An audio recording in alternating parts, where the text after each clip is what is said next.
네, 학생 여러분 안녕하세요. 2025학년도 성균관대학교 언어형 논술 경향 및 유형에 대해서 설명해 드리는 시간을 갖도록 하겠습니다. 저는 성균관대학교에서 학생들을 가르치고 있는 최훈석 교수입니다. 2025학년도 언어형 논술 문제의 개요 및 평가 내용입니다. 과거와 마찬가지로 2025년 논술 시험 역시 전형 요소 및 반영 비율을 보시면 논술 100%이고요. 수능 최저 학력 기준 적용이 있습니다. 평가 내용 역시 작년과 마찬가지로 국어, 사회, 역사와 윤리, 도덕 등을 포함한 통합사회를 말합니다. 그리고 한국사 등의 영역을 포괄하는 교과서 내용에서 총 3문제가 출제가 되고 시험 시간도 전년도와 마찬가지로 100분이 주어집니다. 성균관대학교 언어형 논술 시험의 특징에 대해서 간략하게 설명해 드리겠습니다. 저희 성균관대학교 논술 시험은 크게 4가지 정도로 그 특징을 요약할 수 있습니다. 첫 번째는 공교육 기반형, 두 번째는 교육과정 기반형, 그리고 자유로운 형식과 텍스트 및 자료의 이해와 적용을 테스트한다 라고 이해하시면 되겠습니다. 각각의 범주에 대해서 제가 조금 더 상세히 설명을 해 드리겠습니다. 공교육 기반형이라고 하면 저희 성균관대학교 논술시험에 응시하는 수험생들은 사교육이라든지 기타 다른 어떤 수단에 의존하지 않고서도 공교육을 충실하게 이수했다면 누구나 어렵지 않게 시험을 치를 수 있도록 문제를 출제하는 것을 오랫동안 일관되게 유지해 왔습니다. 그래서 공교육과 연계해서 매년 일정한 출제 패턴을 유지하고 그리고 적절한 수준의 난이도를 유지함으로써 고등학생들이 어렵지 않게 시험을 준비하고 또 치를 수 있도록 하였습니다. 두 번째, 교과과정 기반이라고 하면 국어, 앞에 말씀드린 대로 역사, 도덕을 포함하는 통합사회, 그리고 한국사 등의 주제 영역 내에서 고등학교 교과서 내용에 입각하여 교과 과정을 벗어나지 않는 범위에서 문제를 출제한다는 뜻입니다.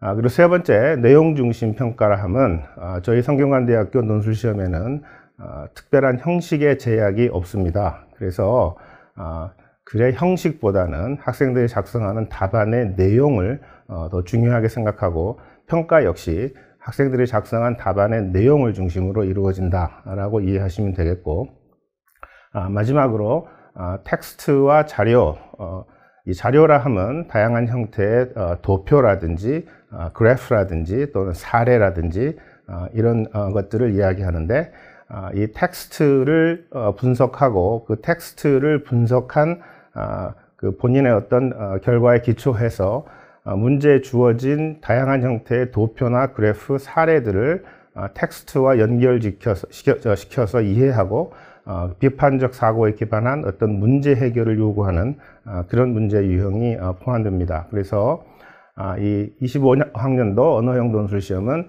이 크게 4가지 특징을 중심으로 해서 구조화되었고, 전체적으로 보시면 전년도 또 그리고 과거 저희 대학의 인문계 논술 시험과 크게 다를 바가 없다, 이렇게 이해하시면 충분할 것 같습니다.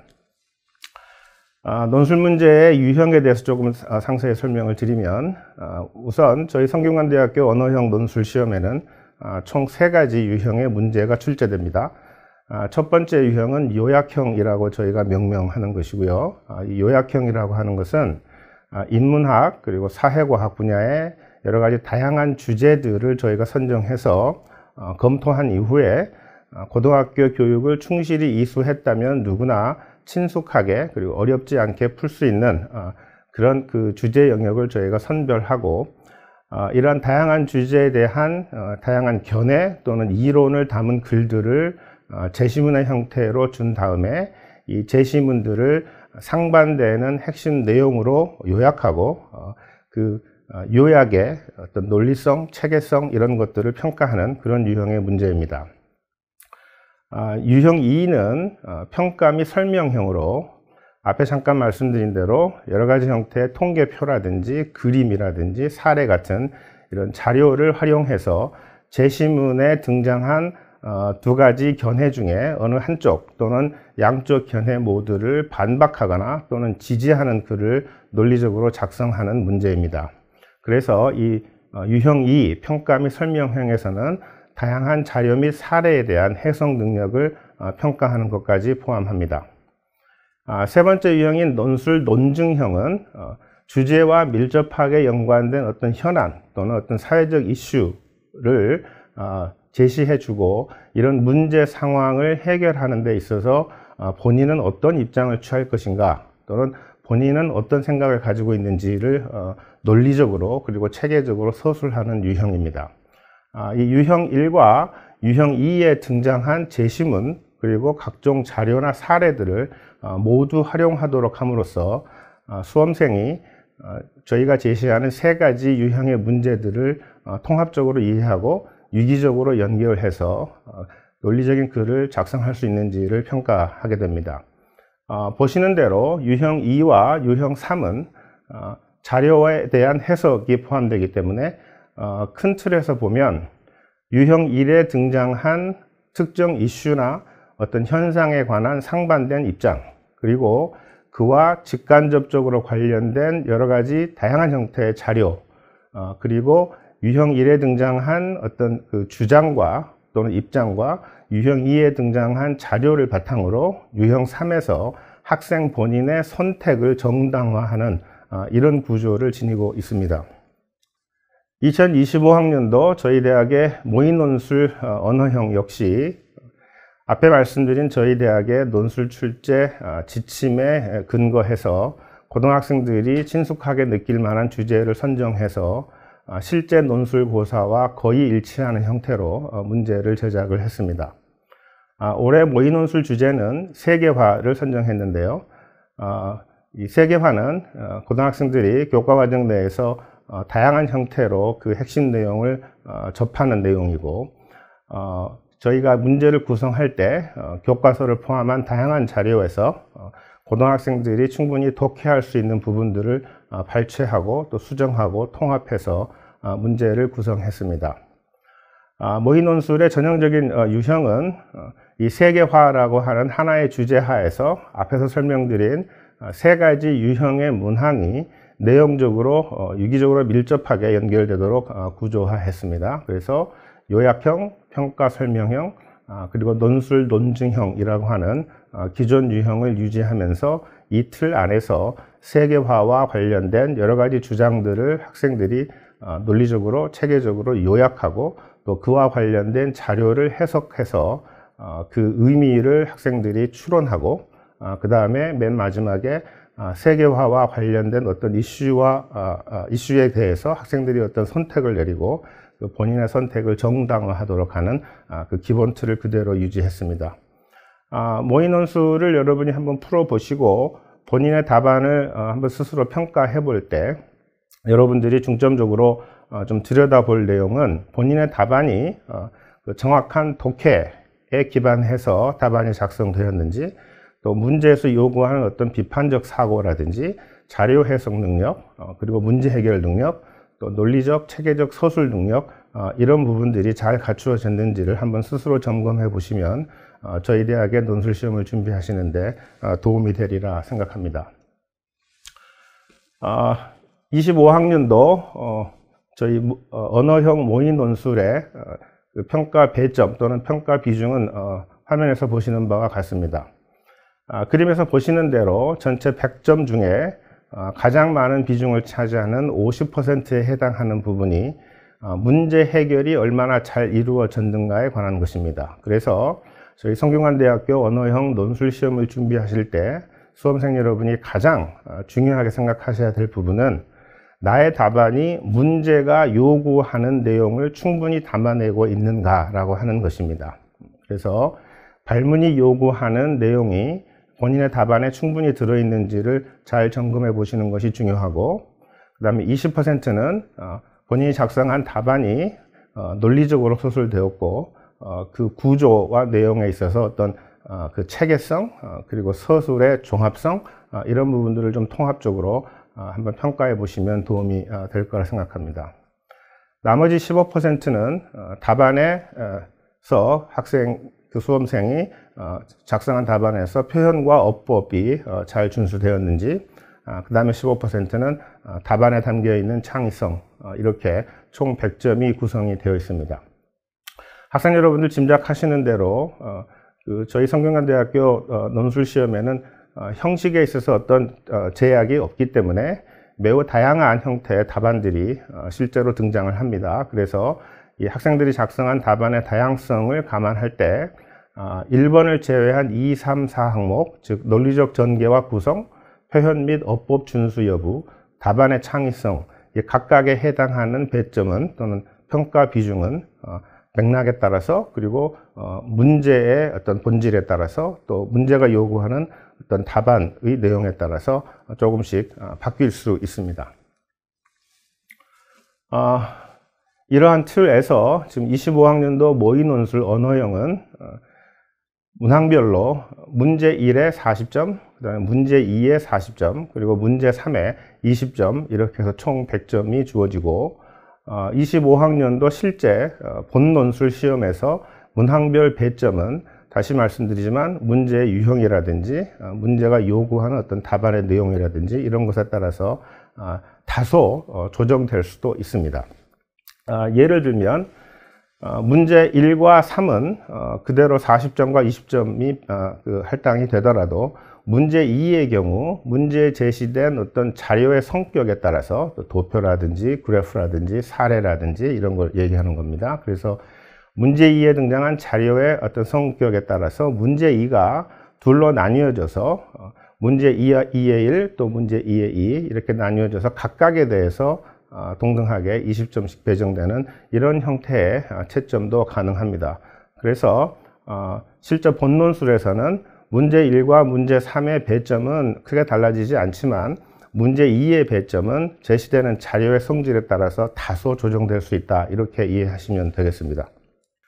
네, 지금까지 2025학년도 성균관대학교 모의논술 언어형의 개요 그리고 문제 유형에 대해서 간략하게 설명해 드렸습니다.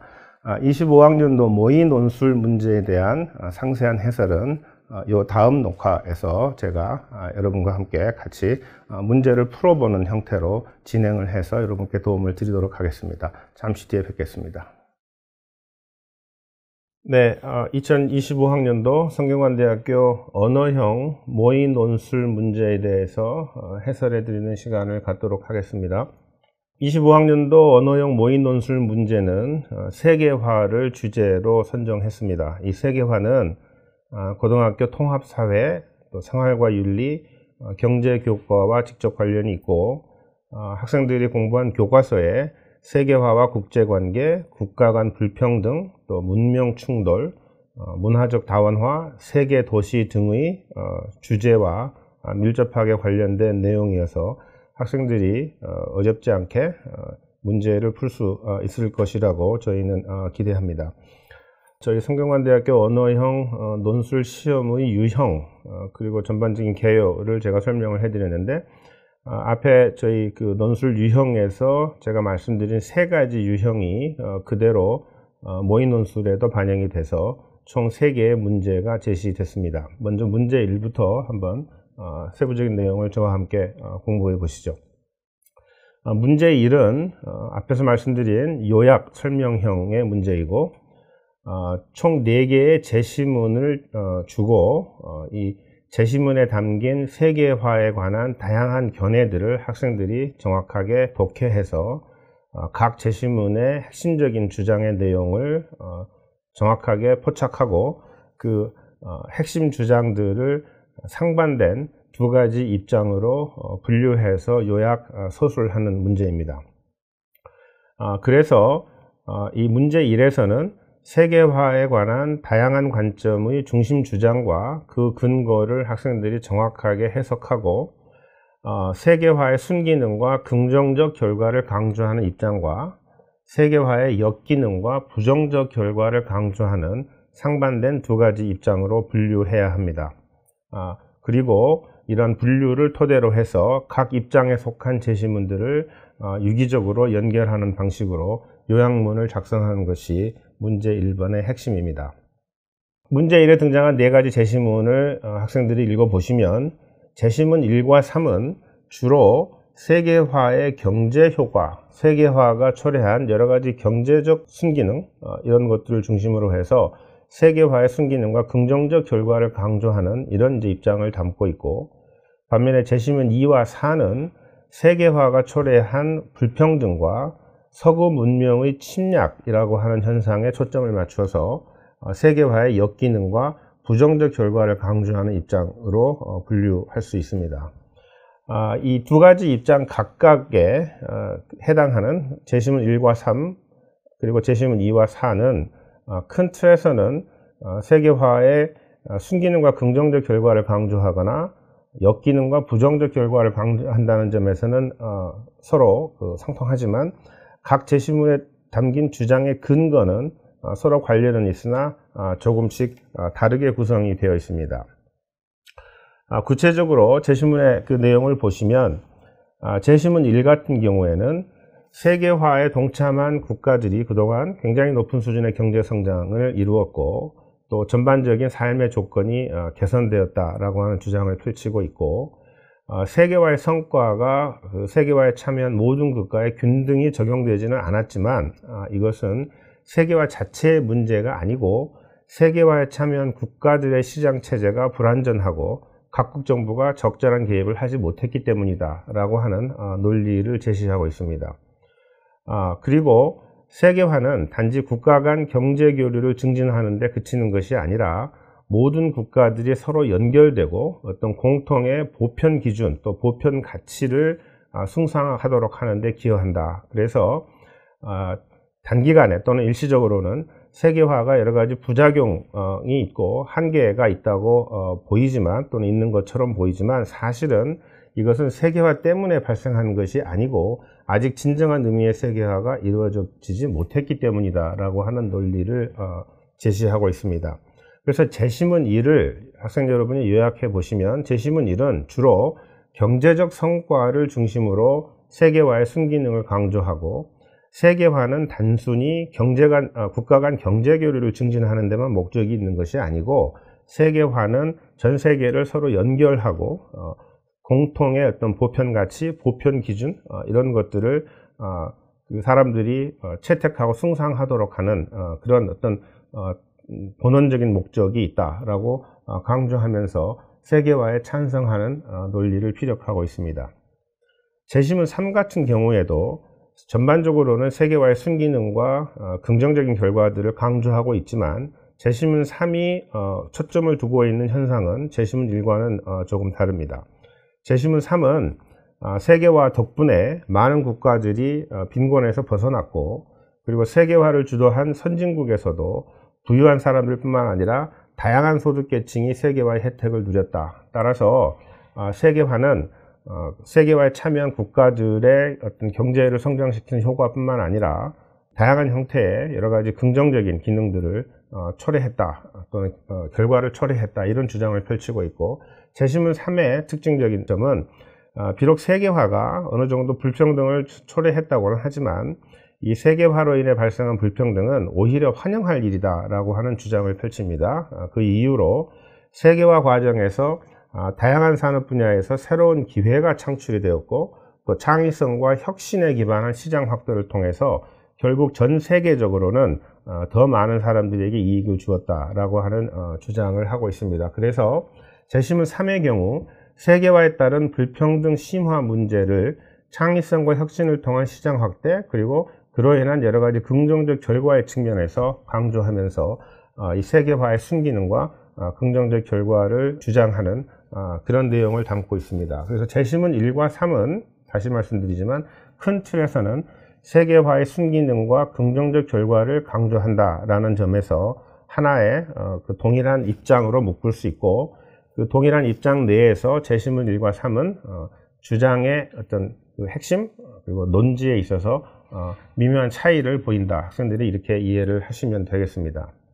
반면에 제시문 2와 4는 세계화의 역기능과 부정적 결과를 이제 강조하고 있어서 어떤 세계화에 반대하는 입장이다. 이렇게 이제 분류를 할 수가 있겠죠. 그래서 제시문 2의 내용을 보시면 세계화는 선진국들이 세계적으로 산업화와 시장 확대를 도모하는 일종의 개발 패러다임이라고 하는 그런 틀로 진행이 됐고, 이 개발 패러다임 하에서 약소국과 원주민들이 차별을 받고 또 그들이 빈곤에 빠지는 이런 문제가 노출되었다라고 하는 주장을 담고 있고, 또 세계화 과정에서 채택된 여러 가지 국제무역 협상들이 약소국의 불리한 형태로 협상이 체결돼서 약소국의 불공정한 무역 관행을 강요하고 또 계층 간, 산업 분야 간 불평등을 심화시켰다, 이런 주장을 하고 있습니다. 그래서 이 세계화는 결국 세계 경제 발전에 기여한 것처럼 보이지만 궁극적으로는 불평등의 심화라든지 약소국이나 원주민에 대한 차별이라든지 여러 가지 불공정 무역이라든지 이런 다양한 역기능 또는 부정적인 결과들을 낳았다라는 주장을 담고 있죠.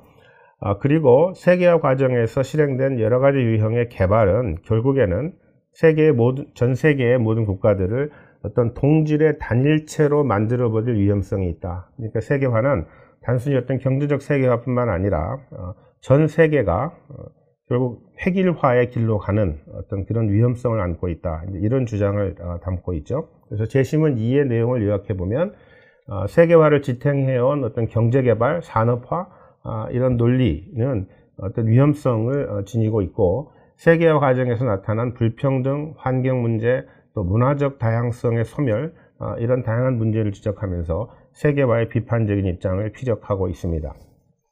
제시문 4 역시 세계화의 역기능과 부정적 결과를 강조한다는 점에서는 제시문 2와 같은 선상에 있다, 이렇게 이해할 수 있지만 그 주장의 내용을 면밀히 들여다보면 그 제시문 4가 초점을 두고 있는 현상은 다소 다르다는 것을 아실 수 있을 겁니다. 제시문 4는 세계화가 서구 문명을 비서구 국가들에게 강제로 부과하는 일종의 문명 침략 과정이다 라고 규정하고 있고, 결국 비서구 국가들이 서구의 가치관, 제도, 문화를 채택해야 된다는 어떤 제국주의 논리로 귀결될 위험성을 안고 있다라고 주장하고 있습니다. 그리고 세계화를 주도하는 서구 선진국들의 문명이 어떤 보편 타당한 가치를 지니고 있다는 믿음을 반박하면서 이러한 믿음은 설득력이 없다. 그리고 세계화를 통해 비서구 사회가 서구 문명의 방향으로 동질화되는 것은 자결과 민주주의라는 서구의 가치관에 입각해서 보더라도 이건 바람직한 게 아니다 라고 하는 흥미로운 주장을 제시하고 있습니다.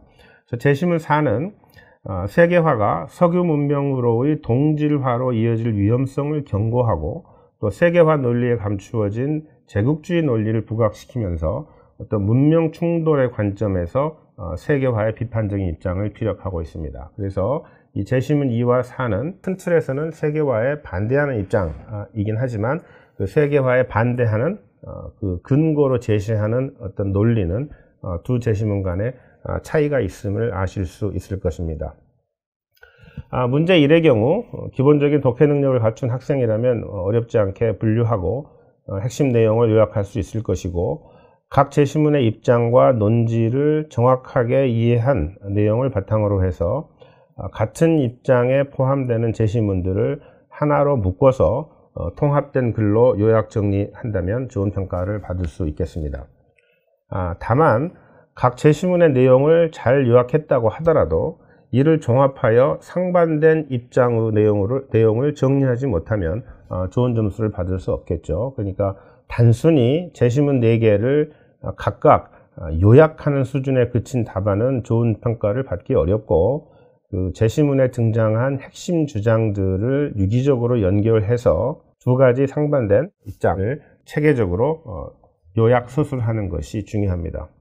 특히 이 논지를 정리하는 과정에서 서로 같은 입장으로 분류된 제시문 사이의 논점 차이까지 반영해서 글을 작성한다면 우수한 답안으로 평가되겠습니다.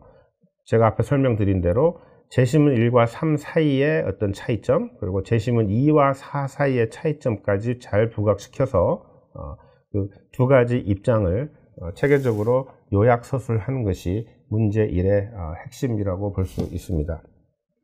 그래서 문제 1의 답안에 대한 평가는 총 6개의 등급으로 이루어지는데, 우선 가장 좋은 답안이라고 볼 수 있는 A 답안은 제시문을 올바르게 분류하고 각 입장에 속하는 제시문들 간의 차이점까지 고려하면서 두 입장의 핵심 논지를 잘 분석해서 기술한 답안이 A 답안이 되겠고, 제시문을 잘 분류하고 두 입장의 핵심 논지는 잘 분석해서 설명을 했는데 각 제시문들 간의 차이점을 효과적으로 부각시키지 못했다. 그러면 A에는 미치지 못하는 답안이다. 이렇게 평가할 수 있겠습니다.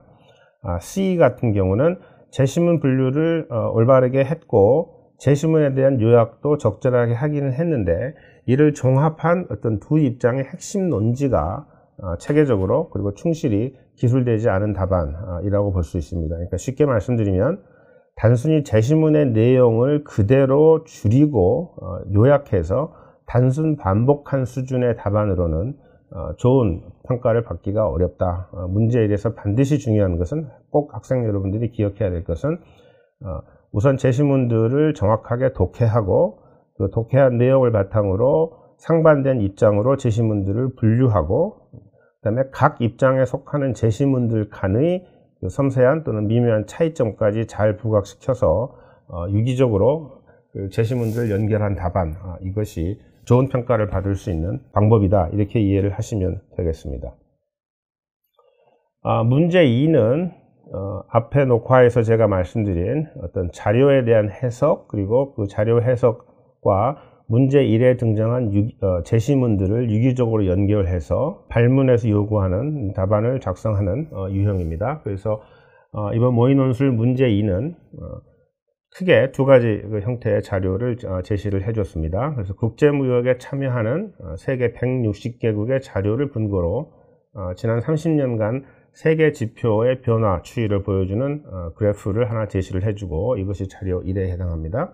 그 다음에 같은 기간 동안 30년 동안 A국과 B국에서 관찰된 사회경제 지표에서의 변화를 보여주는 자료 2를 문제 2에 구성해서 제시하였습니다. 그래서 이 자료 1과 자료 2를 정확하게 해석하고 이 해석을 근거로 해서 문제 1의 두 입장을 각각 옹호하시오 이랬습니다. 그러니까 이 말은 무슨 말이냐면 자료 1과 자료 2를 정확하게 이해한 다음에 또는 해석한 다음에 이 자료를 근거로 문제 1에 등장한 두 가지 입장, 즉 세계화의 순기능과 긍정적 결과를 강조한 입장을 옹호하고 또한 이 동일한 자료를 활용해서 문제 1에 등장한 두 번째 입장, 즉 세계화의 역기능과 부정적 결과를 강조한 입장도 옹호하라 라고 하는 것입니다. 그래서 학생 여러분이 항상 모의논술 시험에 준비하고 또 실제 본논술 시험을 준비하실 때는 그 발문이 요구하는 바가 무엇인지를 정확하게 포착하는 것이 어떻게 보면 가장 중요합니다. 그러니까 이번 모의논술에서는 자료를 활용해서 문제 1에 등장한 두 가지 입장을 각각 옹호하시오라고 했다는 점에 주목하시기 바랍니다. 그래서 문제 2는 주어진 자료를 문제 1의 두 입장과 관련시켜서 해석하고 각 자료가 어떻게 두 입장을 옹호하는 근거로 활용될 수 있는지를 설명하라 라고 하는 문제이고, 세계 지표 추이를 보여주는 자료 1, 그리고 A와 B 두 국가에서 나타난 현상을 보여주는 자료 2를 모두 활용해서 문제 1에 등장한 두 입장을 각각 옹호해야 합니다. 이런 문제의 요구를 해결하려면 우선 자료 1과 자료 2를 정확하게 해석해야 되겠죠. 그리고 각 자료에 등장한 현상이 문제 1에 등장한 세계화에 관한 두 입장과 관련됨을 추론할 수 있어야 합니다. 문제 세부로 들어가서 제가 좀 설명을 더 해드리겠습니다. 자료 1에 보시면 1994년부터 2024년까지 지난 30년간 어떤 세계 경제에서 우리가 관찰한 추이를 보여주고 있습니다. 그래서 이건 세계 지표다라고 하는 점에 우선 주목하시고, 자료 1의 1은 지난 30년간 세계 지표에서 소득 불평등과 관련된 자료를 보여주고 있고, 자료 1의 2는 첨단 산업 분야 선진국 기반 다국적 기업 실적. 이 말은 무슨 말이냐면 선진국에 기반한 또는 선진국에 근거를 둔 또는 선진국 출신의 첨단 산업 분야 기업들이, 다국적 기업들이 어떤 실적을 보여주었느냐를 보여주는 그래프입니다. 각 국가 간 불평등 또 국가 내 불평등이 어떻게 산출됐는지는 각 주의 내용을 보시면 여러분 어렵지 않게 이해하실 수 있을 것이고, 우선 자료 1의 1을 보시면 점선의 경우 국가 내 불평등 지수입니다. 그래서 이 국가 내 불평등은 모든 국가의 소득이 동일하다고 가정해서 국가 간 불평등을 배제하고 각 국가 내 하위 50% 대비 상위 10%의 평균 소득 비율이다. 그러니까 이 값이 클수록 국가 내의 불평등이 굉장히 심하다, 이렇게 해석할 수 있는 것이죠. 그 다음에 국가 간 불평등은 국가 내 모든 사람의 소득이 동일하다고 가정하고 국가 내 불평등을 배제한 다음에 하위 50% 대비 상위 10%의 평균 소득 비율을 산출한 것입니다. 그래서 국가 간 불평등 역시 값이 높을수록 불평등이 심하다, 국가 간에, 이렇게 이해하시면 되죠.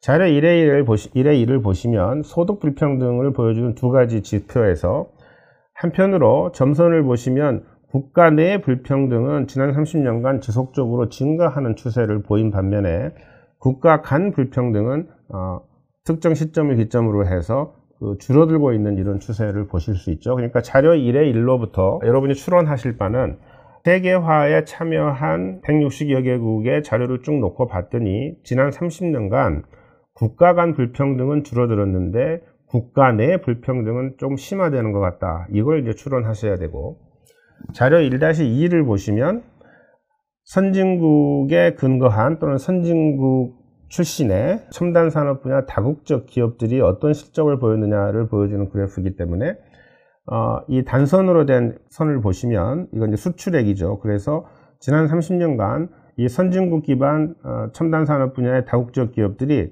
수출액이 굉장히 많이 늘어난 이런 추세를 보실 수 있고, 세계 시장 점유율 역시 30년간 지속적으로 증가했다, 이런 추세를 여러분이 보실 수 있을 것입니다.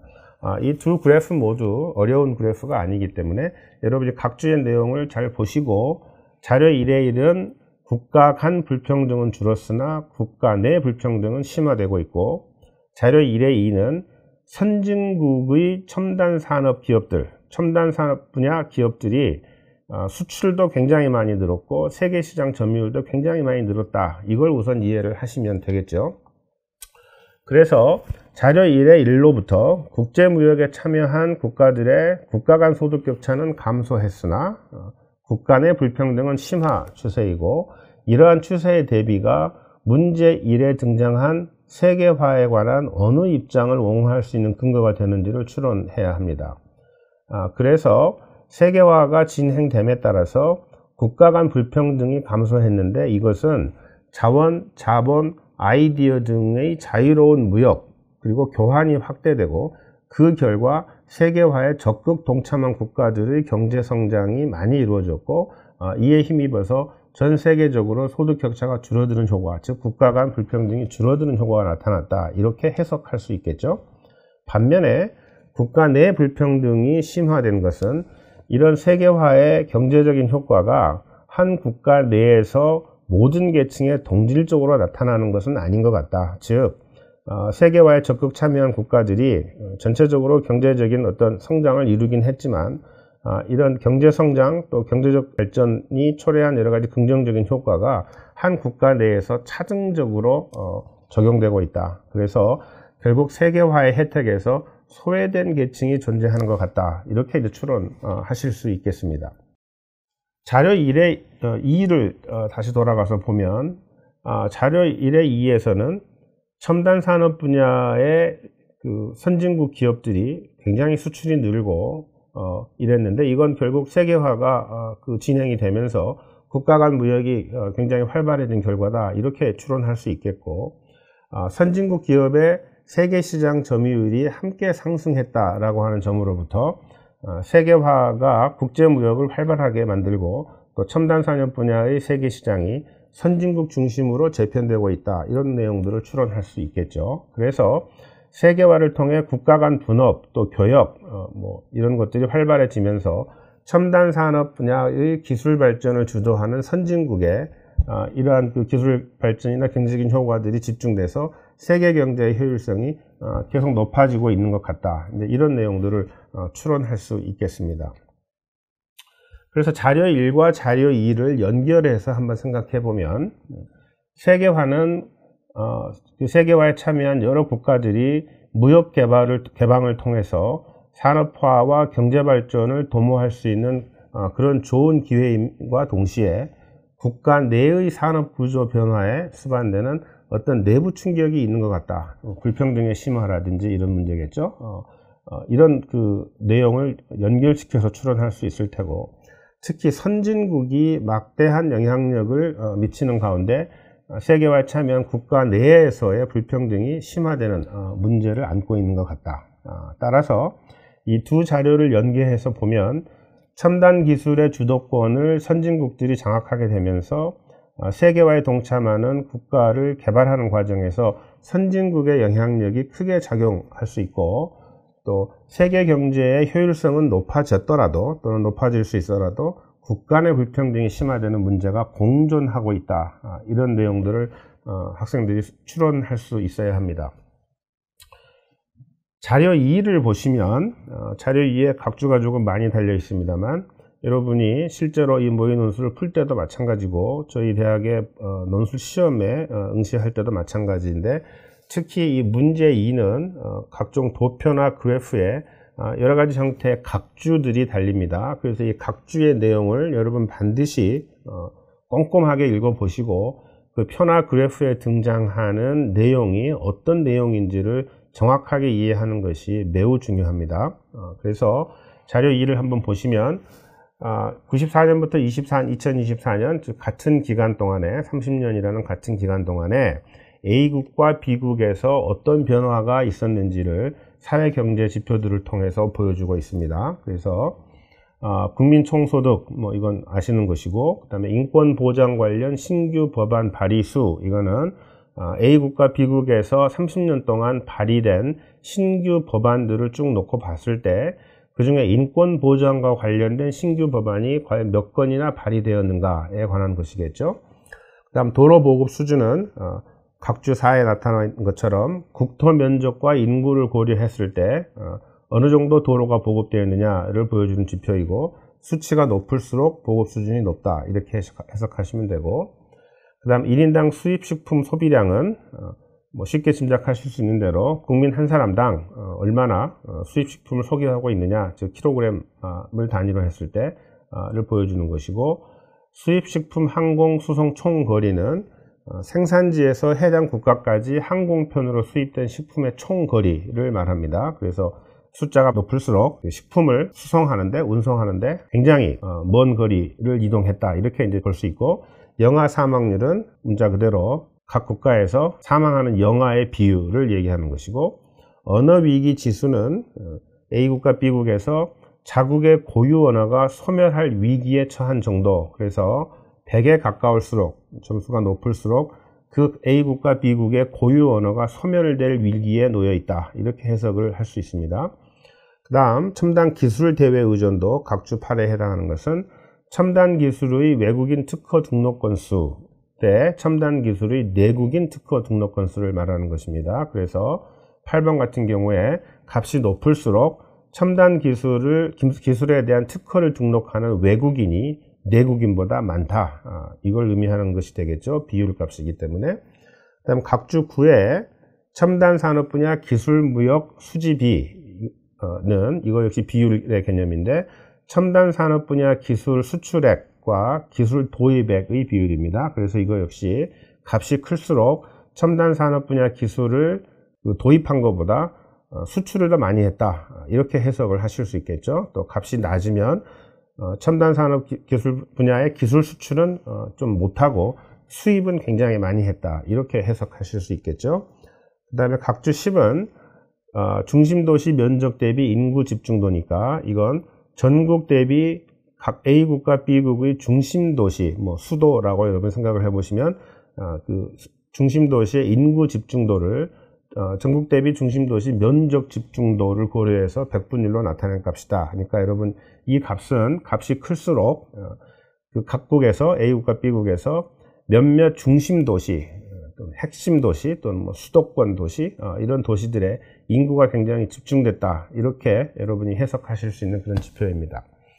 이 각주의 내용을 여러분이 잘 이해하신 다음에 자료 2를 보시면 1994년과 2024년 30년 사이에 A국과 B국의 추이를 여러분이 비교하시는 것이 핵심입니다. 여러분 전체적으로 보시면 A국의 경우 지난 30년간 이 모든 지표에서 큰 변화가 나타나지 않습니다.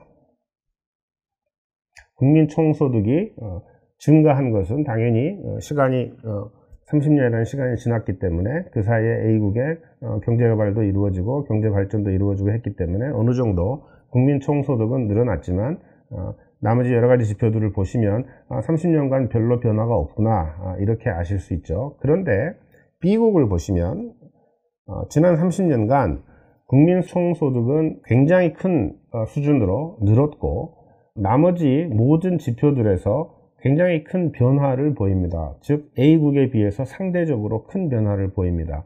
인권보장 관련 신규 법안 발의 수도 늘었고 도로보급 수준도 거의 3배에 이르고 1인당 수입식품 소비량 역시 큰 폭으로 늘었고 수입식품 항공수송 총거리도 큰 폭으로 늘었고 영아 사망률은 거의 절반 수준으로 줄어든 반면에 언어위기 지수는 거의 3배 가까이 늘어났고 첨단기술 대외 의존도 역시 2배 가까이 증가했고 첨단 산업 분야 기술무역 수지비는 0.97에서 0.54로 악화되었고 중심도시 면적 인구 집중도는 18.2에서 35.1 거의 2배 가까이 늘었다.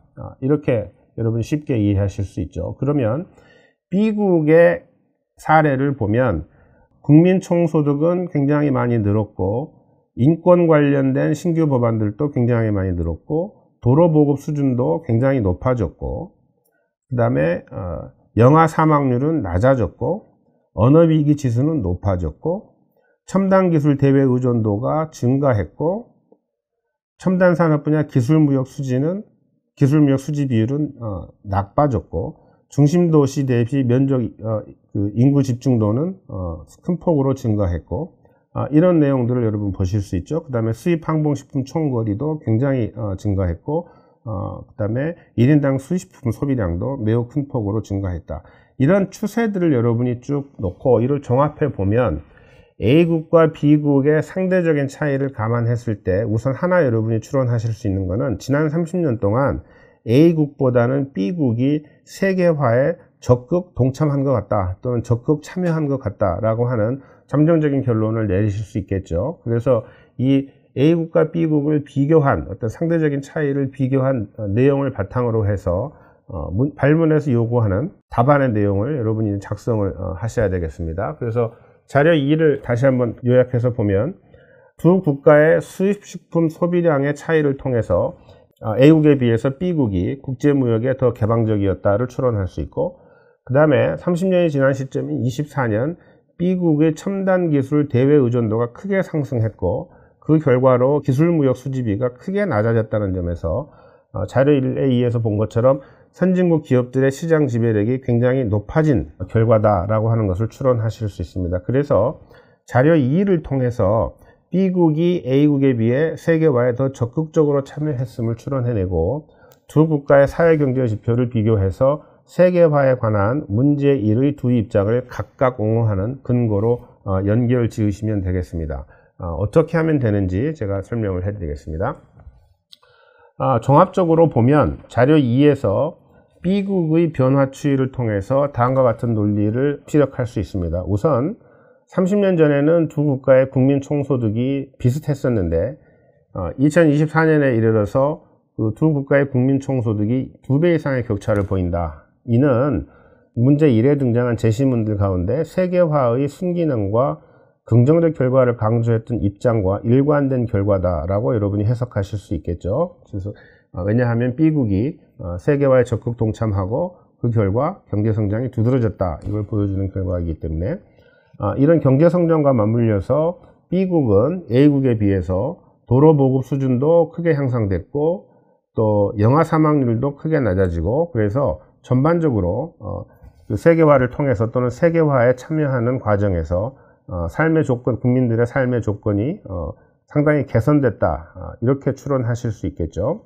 그 다음에 2024년 기준으로 봤을 때 B국의 경우 인권보장 신규 법안이 굉장히 적극적으로 발의됐고 이를 통해서 문제율이 제시문에 등장했던 어떤 세계화를 통해 보편 가치와 기준이 전파될 수 있다라고 하는 주장과 연결지어서 B국이 세계화에 적극 참여하는 과정에서 이런 보편 가치, 보편 기준, 또 보편 윤리를 수용해서 법제화하려는 움직임이 매우 활발해져서 이것도 긍정적인 변화다라는 어떤 주장을 펼칠 수 있는 근거가 될 수 있겠죠.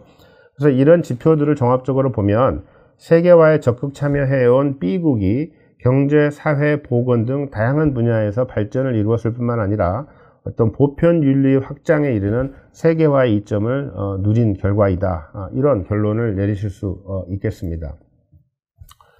반면에 자료 2를 보면 그 자료 2에는 세계화의 부작용과 한계를 드러내는 지표도 함께 들어 있습니다. 그래서 B국의 경우 수입식품 소비량이 증가했다. 그리고 수입식품 항공 수송 총거리 역시 크게 늘어났다. 이것은 세계화에 적극 참여한 B국의 경우 국제무역량의 증가에 따라서 불가피하게 어떤 운송거리 증가라고 하는 문제가 발생했고, 이 세계화에 수반되는 환경 문제가 존재할 수 있다. 이렇게 추론하실 수 있겠죠. 그리고 이 내용은 문제 1에 등장한 제시문에서 여러분이 그 연결점을 쉽게 찾으실 수 있습니다. 그리고 B국의 고유언어 지수가, 위기지수가 크게 상승한 점은 B국이 결국 선진국의 문명의 어떤 개방적인 사회로 변모하면서 B국의 고유 언어가 소멸될 위기에 처해서 문화적 다양성이 위협받는 그런 어떤 위기 상태가 초래되었다. 이렇게 추론할 수 있죠. 그리고 B국의 첨단 기술 대외 의존도가 상승하고 기술무역 수지비가 낮아진 점은 결국 B국이 세계화를 통해서 사회경제적 발전을 이루긴 했지만 자국의 기술 경쟁력은 뒤처지게 되는, 또는 선진국에 종속되게 되는 이런 부작용이 발생해서 첨단 산업 분야의 선진국 지배력이 굉장히 높아진다라고 하는 그 제시문의 주장과 유기적으로 연결을 시켜서 여러분의 주장을 구성하실 수 있을 것입니다. 그리고 마지막으로 B국은 중심 도시로의 인구 이동이 급격하게 늘어나서 경제 발전이 진행되는 동안에 결국은 몇몇 중심 도시 중심의 개발이 이루어졌을 것이다 라고 짐작할 수 있고, 그에 따라서 국가 내의 지역 간 격차 역시 심화되었을 것 같다라고 추론할 수 있습니다.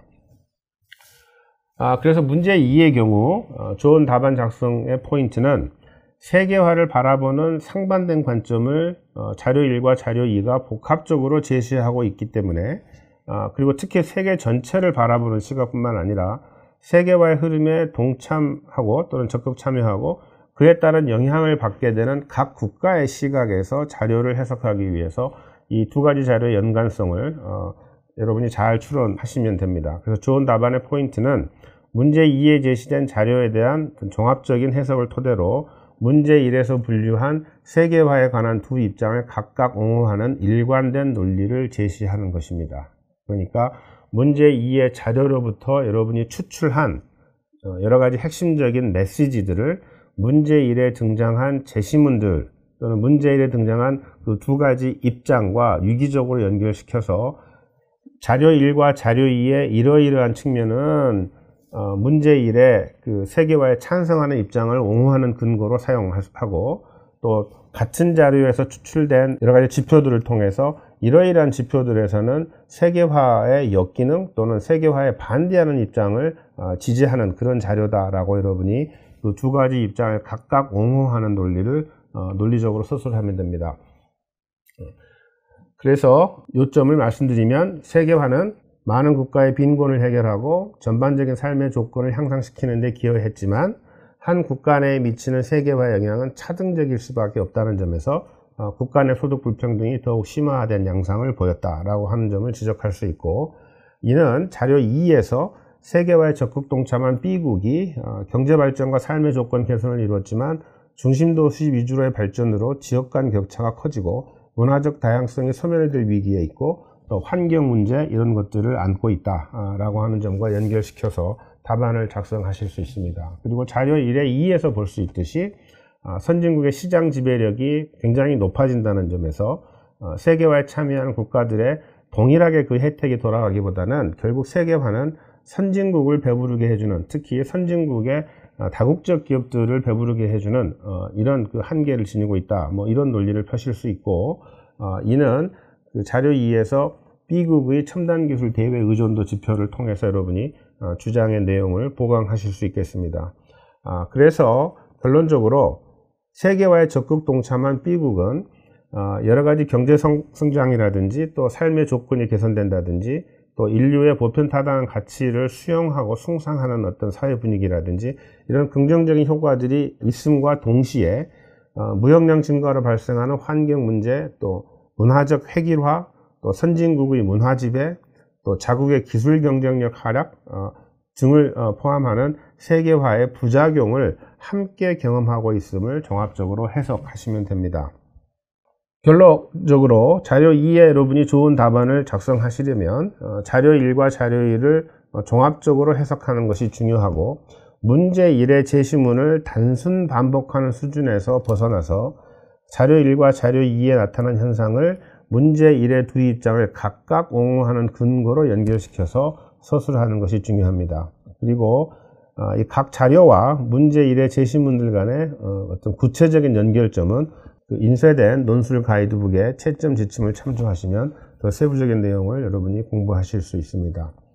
이러한 틀에서 문제 2의 채점은 A 답안의 경우 자료 1과 자료 2를 우선 정확하게 해석해야 하고, 그 다음에 앞에 제가 설명한 대로 문제 1에 등장한 두 입장과 효과적으로 연계시켜서 논리적으로 서술한 답안이 좋은 평가를 받을 테고, 그보다 조금 더 못한 B 답안 같은 경우는 자료 1과 자료 2를 정확하게 해석하고 문제 1과 연계해서 서술하기는 했지만 서술의 적정성이나 충분성이 부족한 답안은 B 답안으로 평가되겠습니다. 그 다음에 문제 1과 마찬가지로 C 답안의 경우 자료 1과 자료 2를 정확하게 이해는 했지만 문제 1의 제시문을 단순 반복해서 자료와 연결시켜서 서술한 경우에는 좋은 평가를 받기가 어렵겠습니다.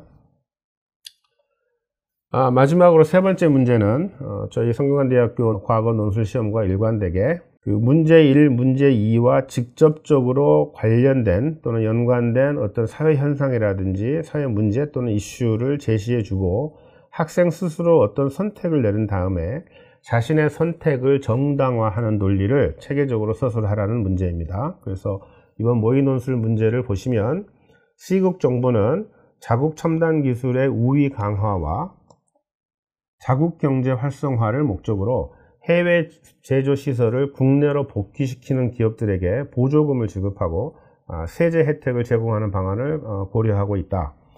이 방안에 대해서 학생 본인은 찬성하는지 아니면 반대하는지 오직 하나의 입장을 택하고 문제 1의 제시문과 문제 2의 자료를 모두 활용하여 자신의 선택을 정당화하시오 라고 하는 것이 발문입니다. 따라서 문제 3에서는 학생들이 꼭 기억하실 것이 문제 3의 발문이 요구하는 바는 학생 스스로 오직 하나의 입장을 먼저 선택하라는 것입니다.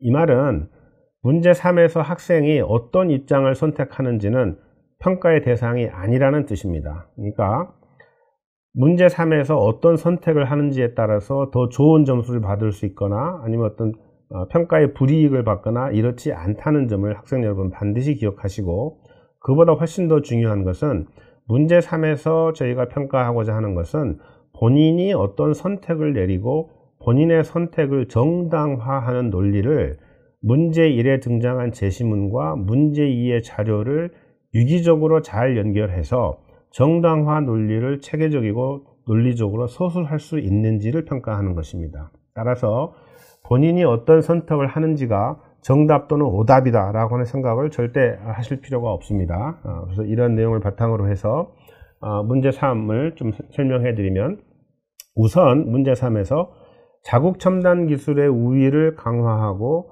자국 경제를 활성화하는 것을 목적으로 한다라고 하는 점에서 이는 결국 C국의 이 정책은 결국에 세계화에 역행하는 정책이다 라고 하는 것을 먼저 추론을 하셔야 되겠죠. 왜냐하면 자국 첨단 기술을 보호하고 또 우위를 확보하고 자국 경제 활성화를 최우선으로 한다는 얘기는 앞에 문제 1과 문제 2에서 여러분이 파악하셨듯이 세계화의 어떤 전반적인 기조, 또 세계화가 초래하는 여러 가지 결과들과는 상반된 어떤 정책이죠. 또는 그에 역행하는 정책이라고 아실 수 있죠. 그래서 시국 정부의 이 정책이 세계화에 반하는 또는 세계화에 역행하는 정책임을 파악하고 문제 1과 문제 2의 자료들을 바탕으로 이를 지지하거나 어떤 반대하는 논리를 이제 수립하시면 됩니다. 그래서 문제 1의 제시문과 문제 2의 자료들을 통해 세계화에 관련된 상반된 입장 중 하나를 선택해서 옹호하는 논리를 효과적으로 구성하는 것이 문제 3의 핵심입니다. 만약에 학생이 시국 정책에 반대한다 라고 선택했을 경우에 아래와 같은 논리들을 통해서 또는 아래와 같은 주장들을 통해서 본인의 선택을 정당화할 수 있겠죠. 우선 시국 정책에 반대하는 이유는 시국 정책이 세계화에 역행하는 정책이기 때문이다.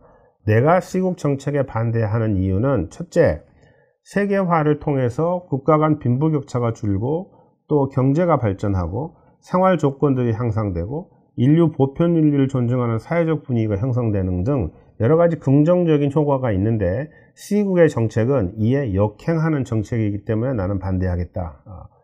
이렇게 주장하실 수 있겠죠. 그래서 이런 그 논지를 토대로 해서 시국 정책에 반대하는 이유를 제시문과 자료들을 모두 활용해서 체계적으로 논술을 하시면 됩니다. 그래서 예를 들면 세계화에 동참한 국가들이 또는 비국의 사례에서 볼 수 있듯이 경제성장과 삶의 조건 개선에 따른 순기능은 제시문 1과 자료 1의 1에서 국가 간 불평등이 감소했고 또 자료 2에서 세계화에 적극 동참한 비국에서 국민 총소득이 크게 증가했고 여러 가지 기반 시설이 확충됐고 영아 사망률 감소라든지 인권 법안의 발의 등 여러 가지 사회 발전 양상이 나타났다라고 하는 이 자료의 내용을 토대로 해서 본인의 주장을 정당화하실 수 있겠죠. 그리고 제시문 1과 3의 주장과 같이 세계화 과정에서 불평등이 발생할 수는 있지만 이런 불평등은 불가피한 것이고 오히려 환영할 만한 어떤 새로운 기회로 받아들여야 한다라고 하는 주장까지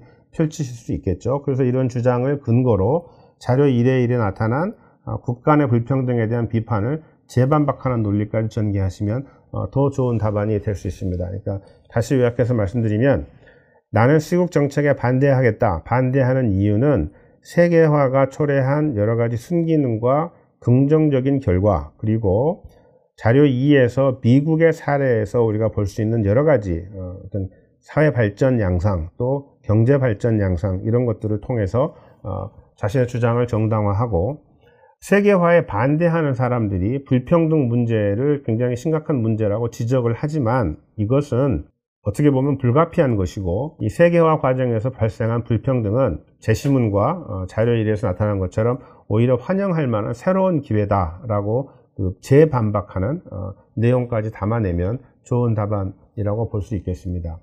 만약에 학생이 시국에 찬성한다라고 선택을 했을 경우에는 제시문 2의 주장과 자료 1의 2에서 선진국의 세계시장 지배가 굉장히 심각해졌고 또 B국의 경우에 첨단 기술 대외 의존도가 크게 상승해서 결국 자국의 경제를 활성화하고 첨단 기술의 경쟁력을 유지하기 위한 C국의 정책을 지지하는 어떤 논거를 구성할 수 있겠죠. 그래서 구체적으로 보면 제시문 2와 제시문 4에서 강조한 바와 같이 세계화의 부작용을 여러 가지 측면에서 논의하고 C국의 정책은 이런 여러 가지 세계화의 부작용에 대응해서 C국 스스로를 보호할 수 있는 정책이다 라고 하는 어떤 논지를 구성할 수 있겠습니다. 그리고 세계화는 서구의 가치관을 중심으로 어떤 획일화된 세계로 변화되는 문명 침략의 과정이다 라고 하는 주장을 제시문 2에서 추출할 수 있을 테고 또 이런 측면에서 봤을 때 결국 C국의 이 정책은 자국의 고유성, 특수성, 강점 이런 것들을 강화할 수 있는 정책이다라는 점에서 자신이 찬성하는 근거를 구성할 수 있겠습니다. 그래서 앞에 그 C국에 반대하는 경우와 마찬가지로 비록 경제적 효율성의 측면에서는 세계화가 여러 가지 순기능을 지니고 있고 그 세계화의 경제적 순기능을 강조하는 입장에서 보면 이 C국의 정책에 대해서 반발할 수는 있지만 저개발 국가의 경제 여건이 실질적으로 개선된 것이 아니고 오히려 국가 내에서 불평등이 심화되는 문제로 이어지고 있고, 세계화의 혜택이 선진국 위주로 돌아간다라고 하는 그 주장을 구성해서 본인의 선택에 반대하는 또는 비판하는 입장에 대한 재반박까지 답안에 담아내면 좋은 답안이 될 수 있겠습니다. 그래서 문제 3의 경우 학생 여러분들이 기억하실 것은 반드시 본인의 선택을 분명히 밝혀야 한다. 그리고 본인의 선택을 정당화하는 논리로서 문제 1에 등장한 제시문과 문제 2에 등장한 자료를 모두 활용해서 이것들을 유기적으로 연결하고 체계적으로 서술하는 것이다. 이 두 가지 점을 꼭 기억하시기 바랍니다.